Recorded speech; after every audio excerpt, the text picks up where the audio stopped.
வணக்கம் நண்பா. TNSTC latest செய்திகள். செப்டம்பர் 9 வெளியான தகவல். அரசு பேருந்துகளில் ஆன்லைன் புக்கிங்.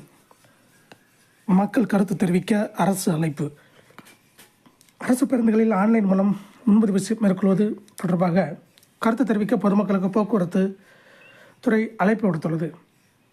இது தொடர்பாக போக்குவரத்து துறையின் அதிகாரப்பூர்வ எக்ஸ் வலைதள பக்கத்தில் கூறியிருப்பதாவது: தமிழ்நாடு அரசு போக்குவரத்து கழகங்கள் மற்றும் அரசு விரைவு போக்குவரத்து கழகம் சார்பாக நாள்தோறும் சராசரியாக 2500க்கும் மேற்பட்ட பேருந்துகளில் பயணிகள் ஆன்லைன் மூலம் முன்பதிவு செய்து பயணிக்கின்றனர்.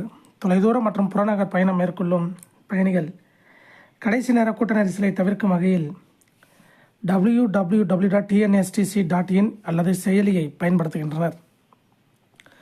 பயணிகளின் வசதிக்காக அரசு விரைவு போக்குவரத்து கழகம் சார்பாக இருக்கை மற்றும் படுக்கை வசதிகளுடன் கூடிய 150 புதிய சொகுசு பேருந்துகள் பயன்பாட்டுக்கு வந்துள்ளன. இந்நிலையில் இணையதள முன்பதிவு திட்டத்தை அதிக அளவிலான மக்கள் பயன்படுத்தும் வகையில் மேற்கொள்ளப்பட வேண்டிய நடவடிக்கைகள் குறித்து பொதுமக்கள் கருத்து தெரிவிக்கலாம். தங்கள் கருத்துக்களை ptcsoffice2023@gmail.com என்ற மின்னஞ்சல் முகவரிக்கு அனுப்ப வேண்டும். இவ்வாறு அதில் கூறப்பட்டுள்ளது. இதை போன்ற போக்குவரத்து துறை அப்டேட்டுகளை தெரிந்து கொள்ள நம்ம சேனலை சப்ஸ்கிரைப் பண்ணுங்கள், ஷேர் பண்ணுங்கள், லைக் பண்ணுங்கள். நன்றி, வணக்கம்.